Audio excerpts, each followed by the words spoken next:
Welcome to this month's edition of Outlook Video, your nationally recognized award-winning show for gay, lesbian, bisexual, and transgender communities. I'm Roberta Gonzales-Gregg. And I'm Tom Smith. Roberta, since your interview was starting off the show, can you tell us a bit about it? We start off the show with a serious topic, bipolar disorder. And I'll be interviewing Glenda Russell, Clinical Director for New Leaf Services, as well as David Namont. Bipolar disorder, also known as manic depressive illness, is a brain disorder that causes unusual shifts in a person's mood, energy, and ability to function. I understand this is very different from the normal ups and downs that we usually experience. The symptoms of bipolar disorder can be quite severe. That's very true. But there is good news. Bipolar disorder can be treated, and people with this illness can lead full and productive lives. Glenda and David will help us make some sense of this. Stay tuned for some interesting insights into this poorly understood disorder. This time of the year is when so many critically acclaimed films get released in theaters everywhere. But what makes this year stand out is the number of queer films that have hit the silver screen. Mysterious Skin, Loggerheads, Rent, Dorian Blues, and Capote are some of 2005's must-see movies, as well as Brokeback Mountain, reviewed in last month's show. This month, Raymond Donald Hong brings us not one, but two films whose lead actors have garnered Golden Globe Award nominations. Cillian Murphy from Batman Begins as the androgynous Patrick Kitten Braden on Breakfast in Pluto, and Felicity Huffman from Desperate Housewives as a preoperative male-to-female transgender person in Trans America. Raymond also includes interviews with some of the cast members, so you won't want to miss this. Now, Tom, what's this I hear about you interviewing a diva? I thought I was the only diva around here. Of course, Roberta, you are the only diva, and there's no one else quite like you. Okay, then. I'll watch your interview. My interview is with Dan England, who will tell us about a concert presented by the Silicon Valley Gay Men's Chorus. Diva is just the title of the concert they'll be performing in San Jose. All righty then. So instead of pouting, I'll watch very carefully, but I want to make sure that you get all of the concert date right so our viewers won't miss a thing. Oh, absolutely, Roberta, I promise.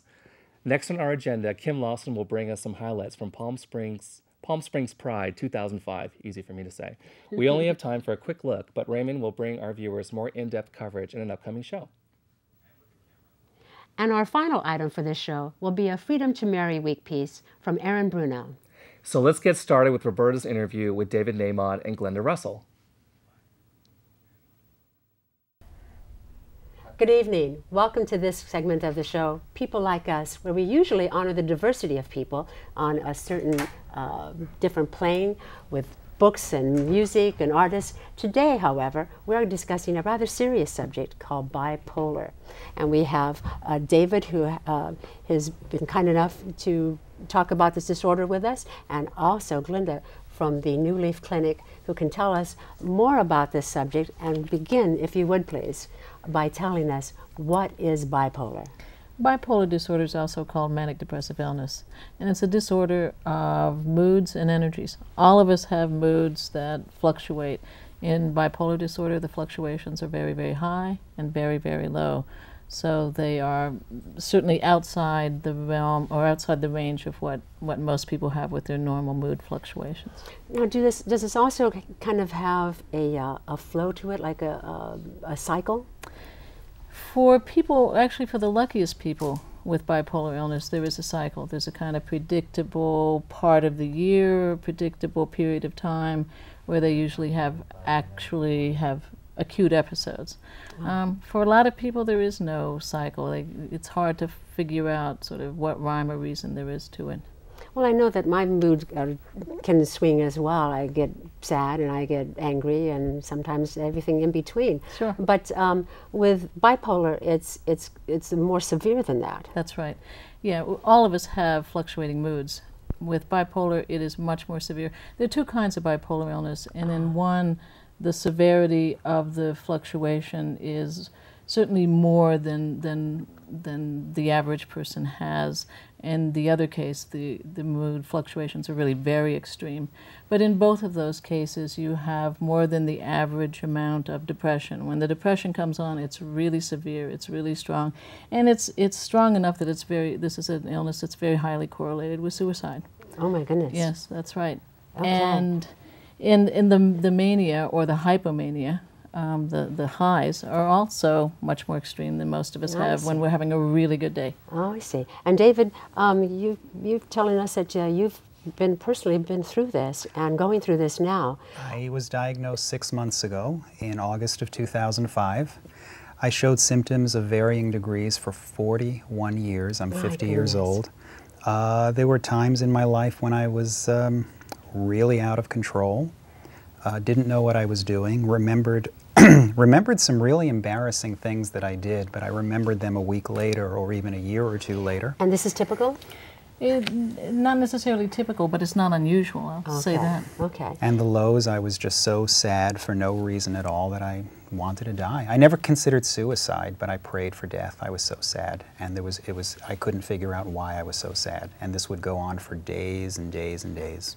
Both of those. Okay. Yeah. Okay. And at the clinic, people can. This is one area where people can seek help for this type of disorder. Yeah, at New Leaf Services for our community in San Francisco, people can certainly. We have clients there who have bipolar illness as well as various other challenges. Yes, I can see that, and that's so very nice to have it out there for the gay and lesbian community. It is, because there's, this is a biologically driven illness, but particular kinds of stressors can exacerbate the illness, can make episodes come on faster, and some of those stressors are homophobia and heterosexism in the world. They can actually, push us all. Yes. To feel worse than we would, and if you have bipolar illness, then you can get pushed in a particularly dramatic way. And did some of those stresses exacerbate in your condition?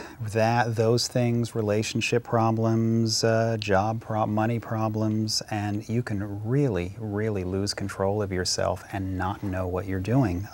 The most outrageous thing I ever did, bar none, this is the God's honest truth, is I once exposed myself on the subway in New York. I did not even know I was doing it. I can remember it now, but when I was doing it, I did not realize what I was doing. I've made obscene phone calls to people. I've screamed uncontrollably at people. Didn't even know I was doing it. I hurt people. Yeah.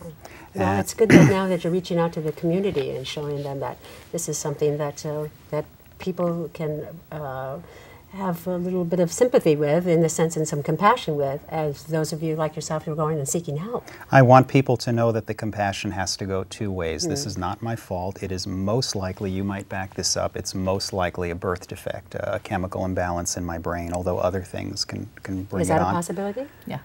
Also through the books and through some herbs that you also suggest as I'm well? on many different areas. I'm taking a homeopathic treatment, which I'm doing under strict supervision. It is working for me. It will not work for everybody. A lot of people take lithium. Whatever you do, you must do it under supervision. Okay, and with that in mind, we'd love to perhaps expand on this at another time. Perhaps we'll have you back again. For those of you viewers who are interested, please look to your screen now. You can find the information about New Leaf Services for our community, as well as some other places where you can search for help in this respect. David and Glenda, thank you so much. David, thank you for your courage to show that you're out there getting help for yourself. Glenda, thank you so much for coming from New Leaf to show that our community has a place to turn in such a time of need. It's a pleasure to be here. All right. Again, thank you, and back to our show.